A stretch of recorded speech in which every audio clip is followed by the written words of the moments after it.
मत आना प्लीज, मैं तुम्हारे पाँव पड़ती हूँ प्लीज।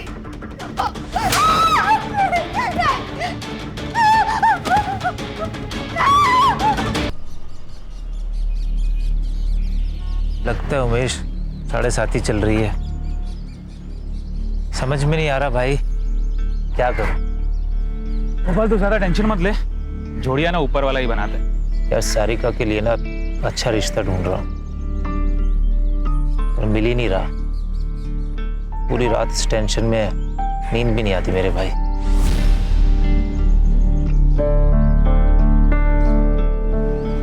मेरी पहचान का पुणे का एक लड़का है, खुद का घर है, अच्छा कमाता है, तो कहे तो बात चलाता हूँ। तू और सारिका उसे और उसके घर को देखा ना।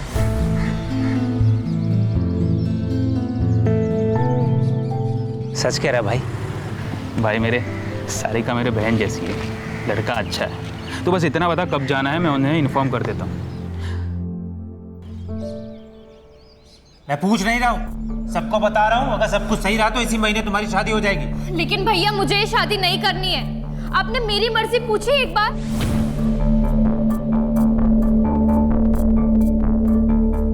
मैं अपनी पसंद से ही शादी करूंगी, बच्ची नहीं हूं मैं। हाँ हाँ हमें पता है कि तू बड़ी हो गई है और तेरे कारनामे भी बड़े हो गए। सुन लड़की, जो तेरे भैया कह रहे हैं ना वो चुपचाप मान ले, उसी में ही सुखी रहेगी, नहीं तो जिंदगी भर रोती रहेगी।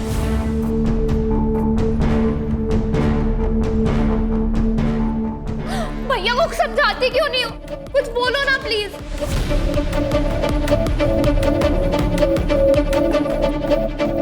भाई मुझे तो सुबह से सर्दी बुखार है, मैं तो नहीं जा सकती। तुम दोनों जाकर सारिका के लिए लड़का देखा, और बेटा तुम्हें जो अच्छा लगता है वो करो, और शादी पक्का करके ही आना। माँ जी आप क्या कह रही हैं? आपकी इतनी तबीयत खराब है, मैं आपको अकेला छोड़कर कैसे जाऊं? एक काम करते हैं, इन दोनों को ही जाने दो। सुनिए जी, आप अपना रिश्ता पक्का करके ही आना। इस नेक काम में देर नहीं होनी चाहिए। हाँ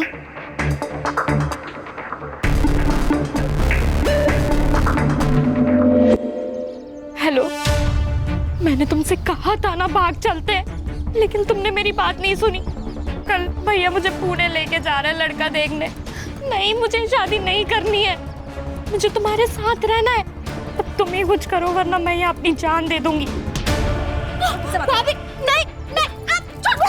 भाभी नहीं, तुझे मना किया था बात नहीं करने के लिए, तू नहीं सुनेगी। रुक, तुझे बताती हूँ। गोपाल, बता गोपाल, ये देखो तुम्हारी बहन के कारनामे। मना किया था ना तुमने बात करने से, फिर भी नहीं सुधरी है। हमारे खानदान का नाम खराब करके रहेगी। अरे कुछ करो, का नाम खराब करके रहेगी।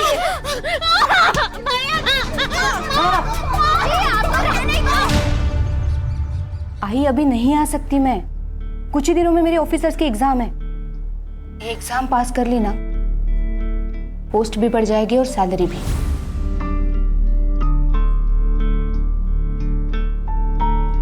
आई सब कुछ भुलाकर मुझे सिर्फ आगे बढ़ना है, नाम कमाना है। लेकिन जो कुछ तेरे साथ हुआ है, क्या तू उसे भुला पाएगी? कोशिश तो करनी पड़ेगी ना आई, तू बस चिंता मत कर। मैं संभाल लूंगी उसे। मैं जो कुछ भी कर रहा हूँ तेरे भलाई के लिए कर रहा हूँ, समझी? चल भैया नहीं, भैया नहीं, समझाया ना तुझे? नहीं करनी चाहती है भैया, समझो। बैठ बैठ बैठ। चलो भैया।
तो बस गोपाल के बाहर जाने की राह देखते रहो।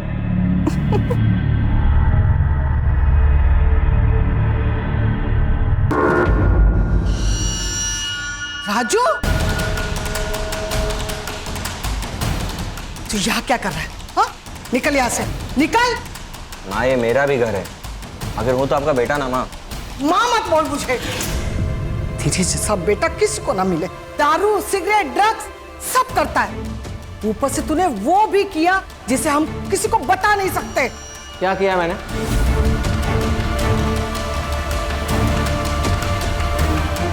यहाँ पे ना अपने सबके किए की सजा मिल रही, सिर्फ मुझे मत बोलना।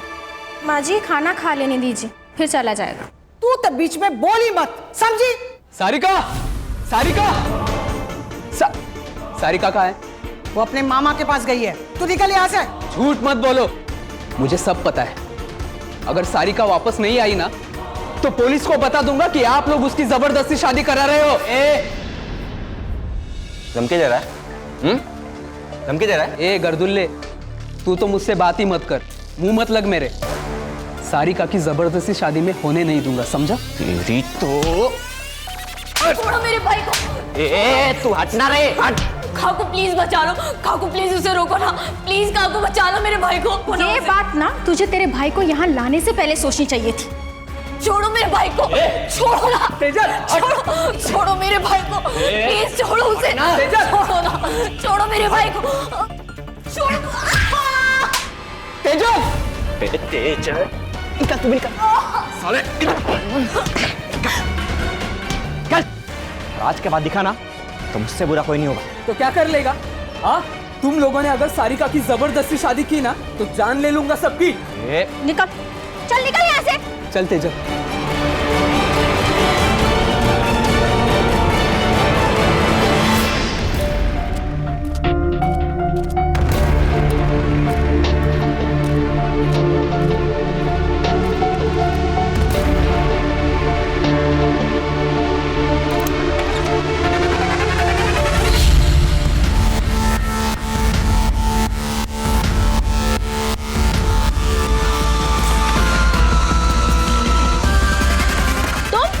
तुम यहाँ क्या कर रहे हो?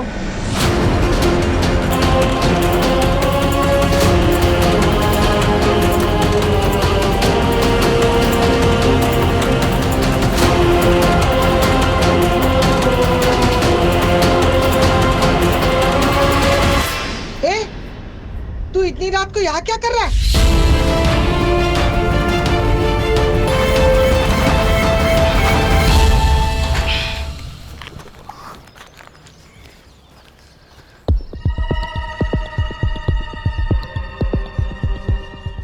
कल का दूध का पैकेट यही पड़ा है। भाभी, अरे सुरेश, क्या हुआ? ये कल का दूध का पैकेट यही पड़ा है और कोई दरवाजा भी नहीं खोल रहा। रुको, मैं राजू को फोन करता हूँ।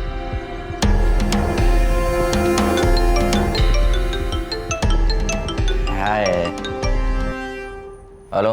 अरे राजू, घर में कोई नहीं है क्या? कोई दरवाजा नहीं खोल रहा है। मेरे को क्या मालूम, कहीं गए होंगे। तू फोन रख रहे।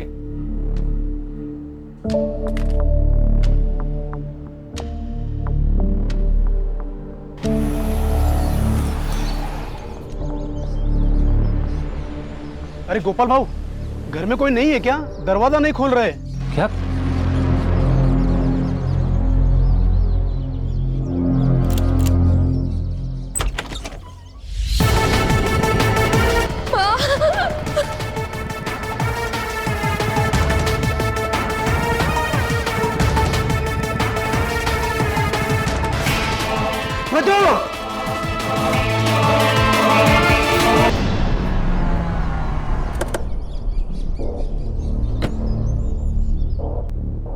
आप दोनों बाहर बैठिए जरा प्लीज। सर ये मेरी बहन है सारिका। फिलहाल ये रॉबरी का केस लग रहा है, हम लोग इन्वेस्टिगेशन शुरू करते हैं। घर से क्या क्या गया? सर 3 लाख कैश और कुछ ज्वेलरी। कौन कौन रहता है घर में? सर मैं, मेरी बहन, मेरी माँ और मेरी बीवी रहते। एक छोटा भाई है, उसको माँ ने घर से निकाल दिया। क्यों? सर हम मांस मच्छी नहीं खाते, वो सर नॉन वेज शराब ड्रग सब लेता है। 4-5 साल पहले वो घर से चला गया था। आता है कभी कभी सर, लेकिन हम में से कोई उससे बात नहीं करता।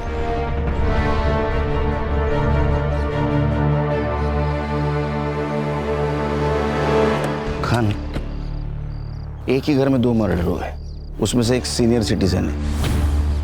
इसके पहले कि सीनियर सिटीजन की सेफ्टी का मुद्दा मीडिया उठा है, ये केस हमें सॉल्व करना होगा। Yes sir. सर, इस एरिया में सीसीटीवी कैमरा है कि नहीं वो चेक करता हूँ और पड़ोसियों से भी पूछताछ करता हूँ। संग्राम, ये गोपाल से ज्वेलरी की फोटोग्राफी लेना और आसपास के ज्वेलरी शॉप में सर्कुलेट कर देना सर। और कोई बेचने आए तो जल्दी से इन्फॉर्म करने के लिए बोलना। अरे राजू, चलो बोलो उन क्या, फैमिली मैटर लग रहा है। सर वो राजू है ना, एक नंबर का टपोरी है सर। तो खुद के घर में भी ऐसे आता है जैसे घर में कोई चोर घुस रहा हो। कभी हेलमेट पहन के, सर पे रुमाल बांध के, और जब देखो तो नशे में धूत रहता है साहब। कुछ दिन पहले बहुत झगड़ा हुआ था सर। वो सारिका की दोस्त तेजल और उसका भाई दोनों यहाँ पे आए हुए थे। तब राजू और मधु ने उन्हें मार मार के घर से भगा दिया था। क्यों? प्यार का चक्कर था शायद। सारिका की शादी की बात को लेकर झगड़ा हो रहा था। सारिका से दूर रहने की धमकी दी थी मधु ने तेजल के भाई को। आज के बाद दिखा ना तो मुझसे बुरा कोई नहीं होगा। तुम लोगों ने अगर सारिका की जबरदस्ती शादी की ना तो जान ले लूंगा सबकी। गोपाल के ज़्यादा दोस्त नहीं है सर। हाँ, एक उमेश नाम का बंदा है, मार्केट में दोनों साथ में काम करते हैं। उसका काफ़ी आना जाना भी है उसके घर पे। साहब, मैं तो खुद शॉक्ड हूँ। शांति चाची तो माँ जैसी थी। गोपाल तो मेरे भाई से भी बढ़कर है साहब। अब वो पुणे के रिश्ते के बारे में मैंने ही बताया था उसे। मुझे लगा भाभी और चाची साथ में जाएंगे, नहीं तो मैं खुद चेक कर आता ना। सर, मैं अपनी माँ को क्यों मारूंगा? अरे पैसा बहुत बुरी चीज होती है, वो रिश्ते नाते कुछ नहीं देखती। और तू तो ये सुट्टे वाला है ना, गंजेड़ी नशेड़ी बेवड़ा, तेरे ऊपर कैसे भरोसा करेंगे? मैं अपने पैसे की पीता हूँ सर, और अपने फैमिली को मार दो इतना आउट नहीं रहता मैं। अच्छा, ये शांति देवी और मधु इसको कब मिला था आखिरी बार? 4 से 5 दिन पहले मिला था। इसके बाद मैं उनसे कभी मिला नहीं। मेरा फैब्रिकेशन का अपना धंधा है। तेरा इतना बड़ा घर है, तू अकेला बाहर क्यों रहता है? आपको क्या करना उससे? तुम इससे बात कर। मेरा मतलब है सर कि मेरी लाइफ है, मेरी मर्जी, कुछ भी करो। निकल निकाल। उधर जास्त शहाणा है, की कुंडल निकालो सर।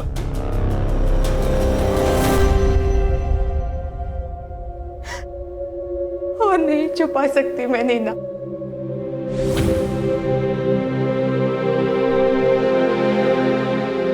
तंग आ गई हुई सबसे। तो क्या सोचा है तूने? यही कि नागपुर ट्रांसफर करवा लेती हूँ आई के पास। तो जो भी फैसला लेगी मैं तेरे साथ हूँ, लेकिन एक बार फिर से सोच ले। तेरी ऑफिसर की एग्जाम होने वाली है कुछ महीनों में। अगले साल अप्लाई कर लूंगी, बस एक बार ये ट्रांसफर हो जाए। इतना आसान नहीं होता है ट्रांसफर होना, तुझे भी पता है। महीनों लग जाते हैं। पता है, लेकिन मेरे पास दूसरा कोई ऑप्शन नहीं है।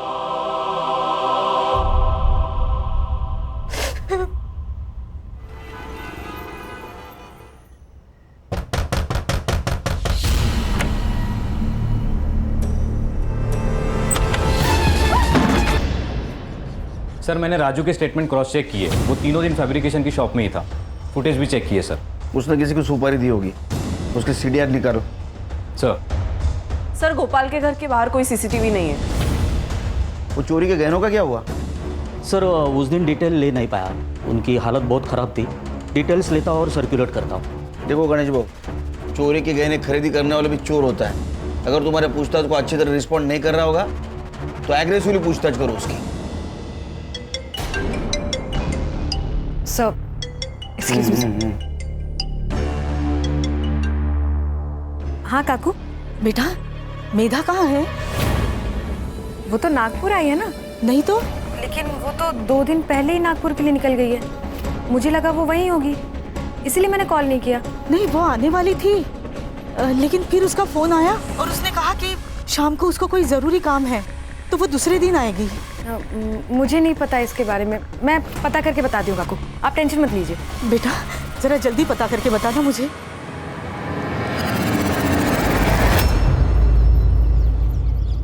मैंने भी उसे 2 दिन से नहीं देखा, क्या हुआ? सब ठीक है ना? नहीं, सब ठीक है। कभी कभार किसी केस के सिलसिले में शहर से बाहर आना जाना पड़ता है। मैं चलती।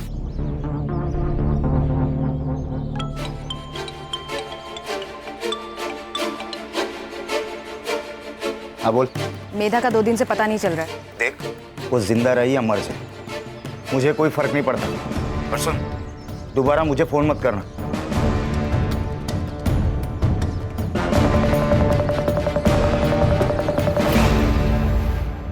सर, एक लड़की की लाश मिली यूनिफॉर्म में, शायद पुलिस वाली है।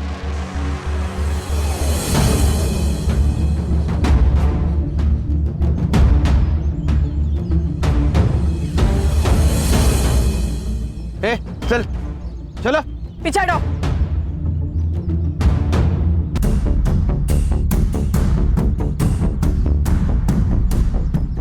सर, गला घोट के मारा गया है इसे। सर, एक पुलिस वाली को वर्दी में मार दिया। इस एरिया में आने जाने वाले हर रास्ते का सीसीटीवी फुटेज कलेक्ट करो। ये कौन है, इसे ढूंढ के निकाल। Right sir. Virar police station में पोस्टेड थी, वहां उसकी मुलाकात कांस्टेबल प्रमोद से हुई और कुछ ही दिनों में उन लोगों ने शादी कर ली। लेकिन जानवर था वो प्रमोद। प्लीज आगे बताना प्लीज। मेरी बेटी को बहुत मारता था, रात को बिस्तर पे। सर, प्रमोद को वायलेंट सेक्स करना पसंद था। डिवोर्स फाइल की थी? हाँ सर, मेधा ने वर्तक नगर पुलिस स्टेशन में आके डिवोर्स फाइल किया था। यहाँ तक कि वर्तक नगर पुलिस स्टेशन में ट्रांसफ़र भी लिया था, लेकिन वो प्रमोद से बच नहीं पाई। वो उसे यहाँ भी आकर डराता था, धमकाता था, इसलिए मेधा ये सब छोड़कर नागपुर जाने वाली थी। नीना, आइए काकू।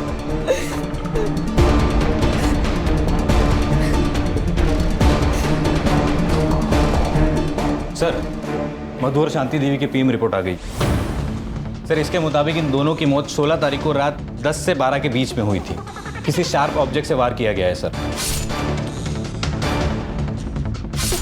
सेम वेपन है, मार्क्स के निशान। सबके फिंगरप्रिंट्स ले लो और मर्डर स्पॉट पे मिले फिंगरप्रिंट से मैच कर लो। Right sir. सर सर मैं मेधा की मौत के बारे में सोच रहा था। मुझे उसके कॉल डिटेल्स चाहिए जल्द से जल्द। ओके सर, मधु के फोन में ये वीडियो मिला है सर।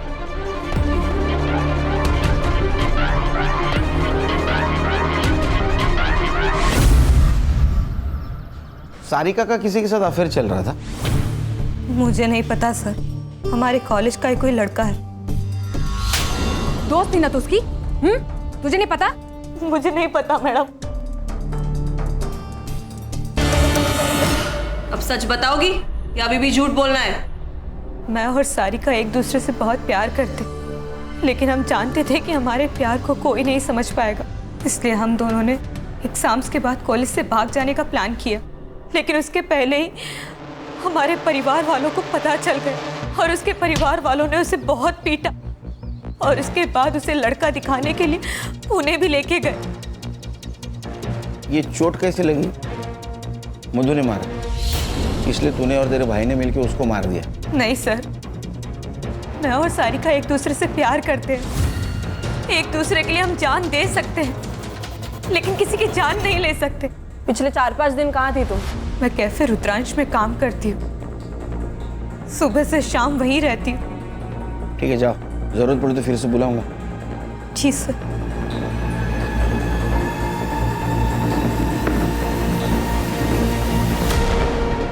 सर, ये लड़की सच बोल रही थी, कैफे में ही काम करती है, मैंने बात की ओनर से।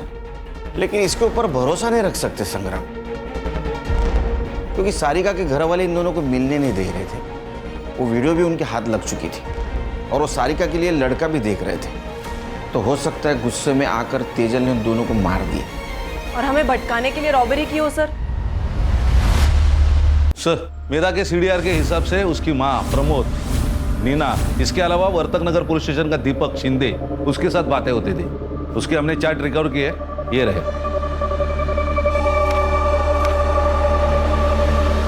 बोला उसको।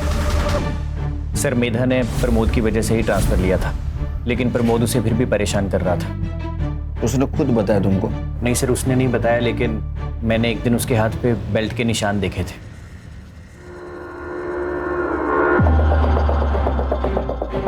मेधा, ये सब क्या है? छुपाने की जरूरत नहीं है, सच सच बताओ। वो वापस आ गया है, अभी भी मारता है मुझे, कहता है जब तक डिवोर्स नहीं हो जाता मैं उसी की बीवी रहूंगी। सर, मेधा कंप्लेंट करने से डरती थी और उसने मुझे भी चुप रहने के लिए कहा था। तब सर नीना ने कहा कि उसे नीना कौन? सर, नीना काणेकर। सर, आप ही के पुलिस स्टेशन में कांस्टेबल है। सर, उसने कहा कि थाने डिस्ट्रिक्ट कलेक्टर मिलिंद सुरभे से मिलना चाहिए, क्योंकि उन्होंने ऐसे बहुत सारे केसेस सॉल्व किए हैं। तो सर, मेधा उनसे मिलने के लिए गई थी। मेधा से प्यार करते थे तुम? हाँ सर, मैं दिल से प्यार करता था उसे। मेधा, आई लव यू। इससे बेहतर दिन नहीं मिलता मुझे, इसीलिए तुम्हें प्रपोज कर रहा हूँ आज। सारे मर्द एक जैसे होते हो ना, तुम लोगों को बस एक ही चीज चाहिए। मेधा, देखो तुम गलत सोच रही हो, मैंने तो सिर्फ अपनी फीलिंग बताई है। देखो, अगर तुम्हें नहीं पसंद है तो मैं इस टॉपिक के बारे में कभी बात नहीं करूंगा और ना कभी तुम्हें फोर्स करूंगा। I promise. Sorry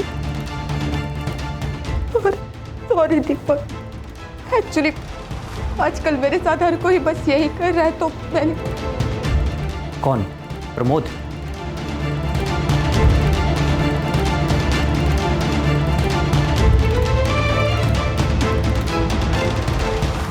Milind Surabhi. तुम टेंशन बिल्कुल मत लो, मैं सब कुछ संभालूंगा। मैं हूं ना, बस तुम मेरा ख्याल रखना। सर छोड़िए, क्या कर रहे हैं सर?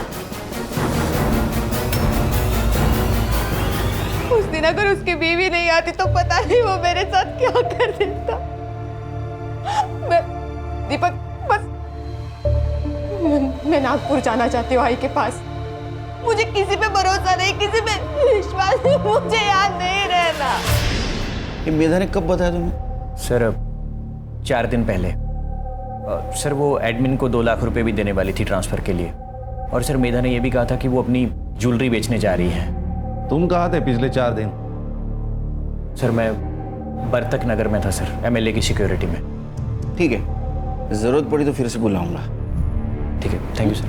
जय जय। तुमने मेधा को मिलिंद सुरभि के पास भेजा था, बताया नहीं? सर, मुझे बात इतनी बड़ी नहीं लगी। मिलिंद सर काफ़ी अच्छे इंसान हैं।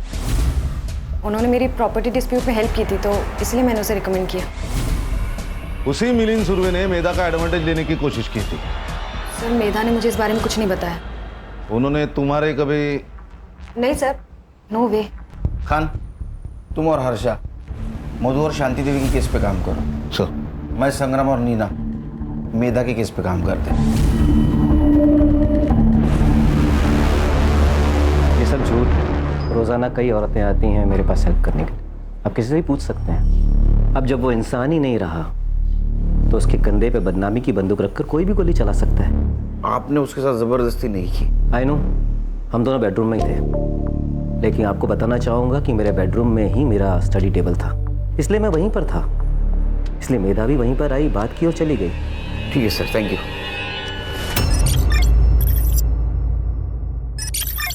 सर, मैंने सबके रिपोर्ट्स चेक किए, कुछ सस्पिशियस तो नहीं लग रहा, सिवाय इस एक कनेक्शन के सर। इन दोनों के बीच काफी कांटेक्ट हुआ है सर, और इनके सोशल मीडिया चैट्स भी है।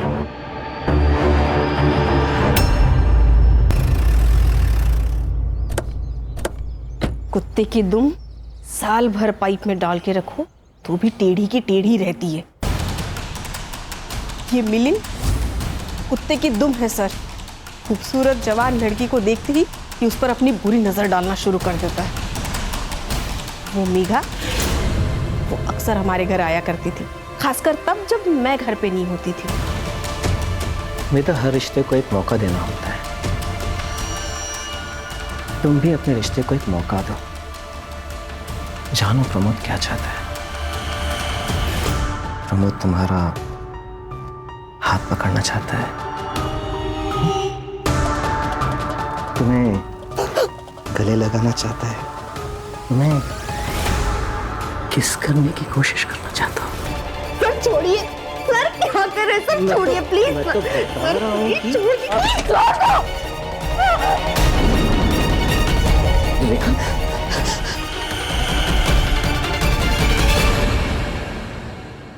किस मुंह से बताएं सर, एक इज्जती तो सब कुछ है हमारे लिए। मधु को सबसे पहले उसके बारे में पता चला, उसके बाद उसने माँ को बताया। माँ मैं बीमार नहीं हूँ, किसी को लड़के पसंद होते किसी को लड़की, इसमें कुछ गलत बात नहीं है और ये तो नेचुरल है ना माँ। तेरा दिमाग ठिकाने पे है क्या? क्या बोल रही है? अरे हम समाज में क्या मुंह दिखाएंगे? मुझे समाज की परवाह नहीं है माँ, बस आपको और भैया को मंजूर हो इतना काफी है मेरे लिए। पूरे खानदान का नाम मिट्टी में मिला दिया, समाज थूके मारे ऊपर। और आज के बाद नहीं मिलेगी उससे। और मैं मिलूंगी, 10 बार मिलूंगी, 100 बार मिलूंगी। उसने हमारी बात नहीं मानी, शादी के अलावा हमारे पास कोई ऑप्शन नहीं थी। तुम्हें क्या लगता है तेजल ने इस बात का गुस्सा निकाला होगा? हाँ सर, उसको पाने के लिए कुछ भी कर सकती है, जान भी ले सकती है। सर माँ और भाभी को मार के हमें क्या मिल जाता? हमें तो भागना था यहाँ से। हमने सब कुछ प्लान कर लिया था, बस एक अच्छे मौके की तलाश में थे हम दोनों। और वो मौका तुम्हें शांति देवी और मधु की वजह से नहीं मिल रहा था, इसलिए तुमने और उसने मिलके उन दोनों को मार दिया। लेकिन आप मुझ पे क्यों शक कर रहे हैं? आप जाके गोपाल भैया से पूछताछ करिए ना, उन्होंने ही मारा होगा उन दोनों को। लेकिन वो तो तुम्हारे साथ था ना?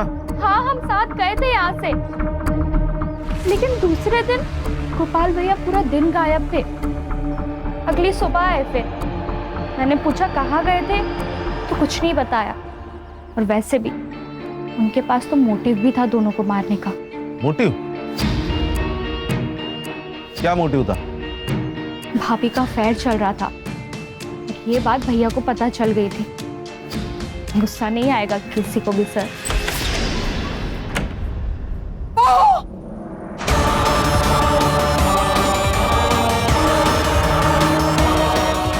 सब क्या नाटक लगा है तुम लोगों ने? मुझे शर्म नहीं है ये सब करते हुए? बताओ बताओ गोपाल को ये सब तू कर रही थी? बता दो, डरती नहीं हूँ उससे। वैसे भी मैं राजू के साथ अपनी मर्जी से सोती हूँ, वो मेरे साथ कोई जबरदस्ती नहीं करता। तू गोपाल की बीवी है, बीवी और शादीशुदा औरत। माजी शादीशुदा औरत के भी अपने सपने होते हैं, लेकिन आपका बेटा तो खैर। क्या कमी है मेरे बेटे में? आप खुद ही जाके उससे पूछ लो ना।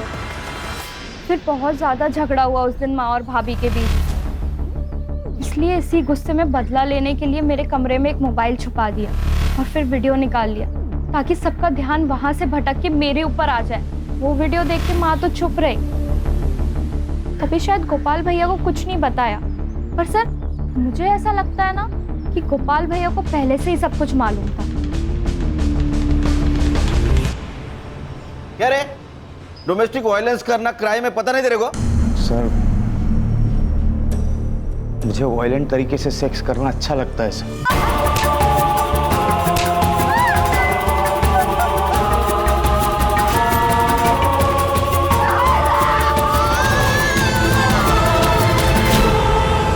मैं मेधा को पाना चाहता था, लेकिन वो मान ही नहीं रही थी। लेकिन शपथ सर मैंने कुछ नहीं किया सर। कुछ छुपा रहा ना, अभी बता दे, बाद में पता चला तू झूठ बोल रहा तो छोड़ूंगा नहीं तेरे को। सर मैंने जो कुछ कहा है वो सब सच है। ठीक है जा।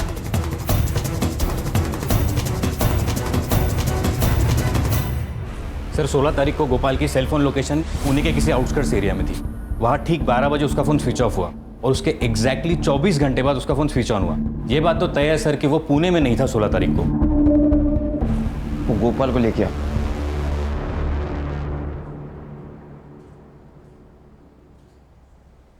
देख गोपाल, तेरे सीडीआर से हमें पता चला है कि तू 16 तारीख को पुणे में नहीं था, तेरा फोन स्विच ऑफ था। कहाँ गायब हुआ था?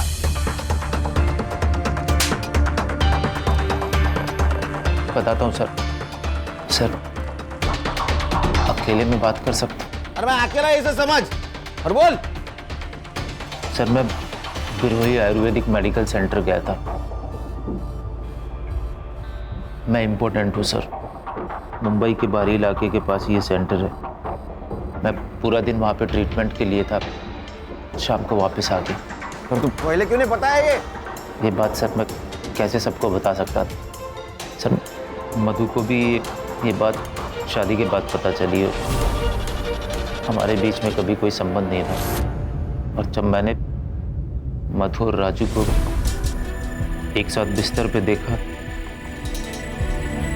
पागल सा हो गया सर। पर मैं करता भी क्या सर? और सर मैंने ठान लिया, कुछ भी हो जाए मधु को अपने पास वापस लाऊंगा। और सर इसीलिए मैं वहाँ पे ट्रीटमेंट के लिए जाता था। एड्रेस और नंबर ले लो सेंटर का। सर कंट्रोल रूम से कॉल था। किसी अननोन आदमी ने पीसीओ से इंफॉर्मेशन दी है। ये तेजल और उसका भाई राहुल कल रात को गोपाल के घर के पीछे की दीवार लांघकर अंदर घुसे थे। फेक कॉल भी हो सकता है। नहीं सर, लेकिन चांस लेके तो देखते हैं। सर एक काम करता हूँ, मैं नीना और हर्षा वहां जाके चेक करते।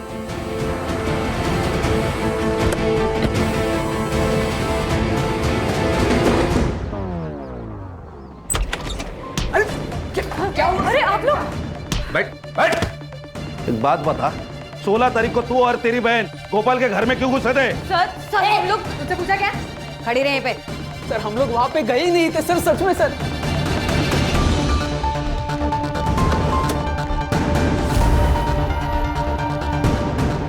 सर आप भरोसा कीजिए, हम कहीं नहीं गए थे उस दिन। तो फिर ये सब ज्वेलरी कहाँ से मिली? हाँ, ये कहाँ से मिला आपको?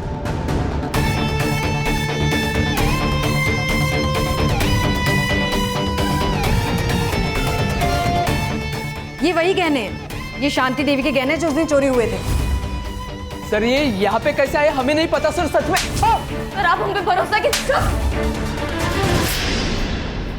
ये तो माँ की ज्वेलरी है। और ये आपको कहाँ से मिली?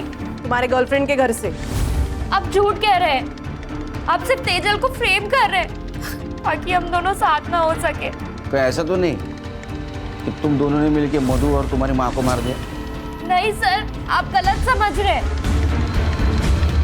सर ये ज्वेलरी तो जूड़ी में थी, इसमें सिर्फ एक कंगन और एक झुमका मिसिंग है। क्या तेजल ने बेचे होंगे? एक काम करो, इस ज्वेलरी के सारे डिटेल्स ले लो। Okay sir. सब मैंने सबके रिपोर्ट्स चेक किए, कुछ सस्पिशियस तो नहीं लग रहा सिवाय इस एक कनेक्शन के। सर इन दोनों के बीच काफी कांटेक्ट हुआ है सर, और इनके सोशल मीडिया चैट्स भी है।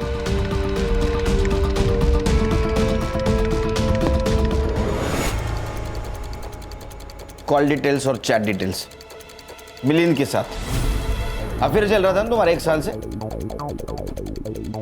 हाँ सर, हम दोनों 1 साल से साथ में थे। मुझे वो हर चीज़ मिल रही थी जो मुझे चाहिए थी। रेखा को शक हो गया था, वो कभी भी ऑफिस आ जाती थी, इसलिए मैंने जानबूझकर मेधा को मिलिंद के पास भेजा ताकि उसका शक मेधा पर जाए, मुझ पर नहीं। तंग आ गई थी मैं अपने पति की रंगरेलियों से, और वो मेधा, उस मेधा के साथ तो मेरे पति का कोई तो चक्कर था। इसलिए प्लान बनाया ना आपने? ये हिस्ट्री शीटर सनी एडा के नंबर पे बात की क्यों? तो क्या करती मैं? क्या करती मैं?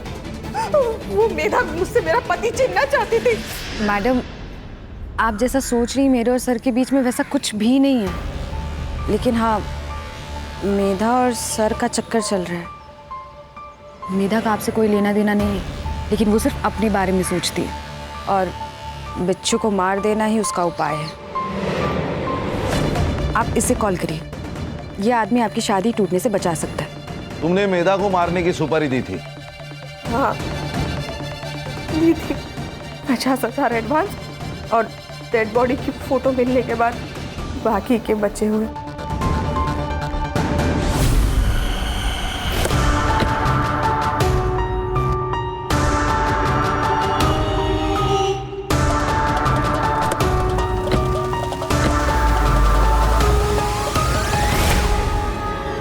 साहब, मैंने रेखा मैडम से 1 लाख रुपए लिए थे, और मेधा जब ज्वेलरी शॉप से निकल रही थी तो मैं उसका पीछा कर रहा था, मैं उसका पीछा कर रहा था और वो किसी और का पीछा कर रही थी।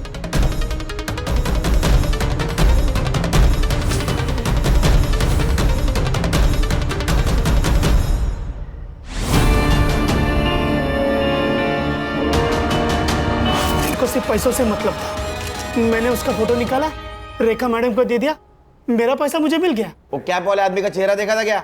साहब कैप पहना था ना, तो चेहरा नहीं दिखा। संग्राम, उसको लेके जा। अगर ये सनी सच बोल रहा है तो मेधा जरूर किसी ज्वेलरी शॉप में गई थी। पता करो। सर मैं बिरोही मेडिकल सेंटर भी गई थी। गोपाल सच कह रहा है सर। 16 तारीख को वो पूरा दिन वहीं पर था। 17 को सुबह वो वहां से निकला। सर मुझे लगता है हम लोग डेड एंड पे आ गए। मैंने सबके रिकॉर्ड चेक किए, बैंक ट्रांजैक्शन डिटेल्स भी चेक किए, एलिबाई भी परफेक्ट है। मुझे लगता है इस केस में हमसे कुछ ना कुछ तो छूट रहा है। सर मैंने ज्वेलरीज के फोटो सारे शॉप में दिखाए। अब ये बहुत बोलना, किसी ने पहचाना नहीं। सर पहचाने, महेश ज्वेलर्स ने। और उसके पास मेधा के बारे में भी इंफॉर्मेशन है सर। सर मेधा मैडम यहाँ उनकी ज्वेलरी बेचने आई थी, लेकिन उनके पहले ना एक आदमी भी आया था ज्वेलरी बेचने, बहुत जल्दी में था। सीसीटीवी फुटेज निकाल के रखा है ना? हाँ है ना सर। जैसे आपका फोन आया ने, मैंने तुरंत निकाल के रखा। ये देखिए सर। दिखाए।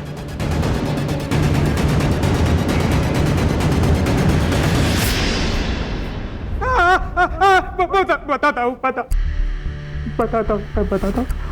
बहुत कर्जा हो गया था। एक नया बिजनेस स्टार्ट किया था, फ्लॉप गया। गोपाल मेरा बहुत अच्छा दोस्त है, मुझे सब बता था। तो उसने बताया था कि चाची ने सारिका की शादी के लिए 3 लाख के गहने बचा के रखे। तभी प्लान बनाया कि उन लोगों को पुणे बेचकर घर लूटूंगा। चाबी कहाँ से मिली? साहब जो बिजनेस फ्लॉप गया ना, वो ताले चाबी का बिजनेस था। अरे होशियार निकला। मैं गोपाल के घर की चाबी की डुप्लीकेट की बनाने के लिए रात को उसके घर गया था और वहीं बैठ के मैंने चाबी बनाई। मुझे लगा घर में कोई नहीं होगा, तो मैं चला गया चोरी करने। मुझे किसी को मारना नहीं था, पर अगर मैं उन लोगों को नहीं मारता तो मैं चोरी नहीं कर पाता। मुझे पैसों की बहुत ज़रूरत थी सर, बहुत ज़रूरत थी। मुझे तेजल का सारा मैटर पता था। मैंने सोचा उसके ऊपर सारा ब्लेम डाल के मैं बच जाऊंगा, तो इसलिए उसके घर पे मैंने कुछ ज्वेलरी रख दी। तो तेजल पे ब्लेम आया इसलिए तूने पीसीओ से फोन किया ना? मुझे पता था कि वो दिव्यांग पीसीओ बॉक्स है, वहाँ का ओनर सिर्फ सुन सकता है, देख नहीं सकता। मेधा को क्यों मारा? मुझे पता था ना वो पुलिस वाली है। मैं उसे नहीं मारता तो मुझे पकड़ लेती उसने। अरे मोटा भाई, अभी तो इतना ही कैश है, बस 15 मिनट रुको ने, मैं आपको पूरा कैश दे देता हूँ। हाँ ठीक। नहीं इतना ठीक है। अरे गिन तो लो। अरे हाँ कौन ये? अरे मैडम पता नहीं, आपको देख के भाग गया। तो ये चोरी का माल तो नहीं है? उसने मुझे ज्वेलरी शॉप में देख लिया था और मेरा पीछा कर रही थी। अब मुझे नहीं मार रहा था।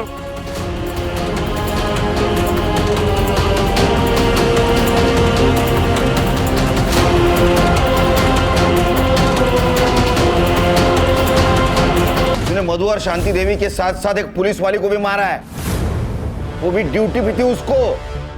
तो यहाँ भी पीटेगा, अंदर भी पीटेगा, समझा? ले जाओ इसको। आराम करो। सर साल पे साल गुजर रहे हैं, लेकिन इंसान बदल नहीं रहा है।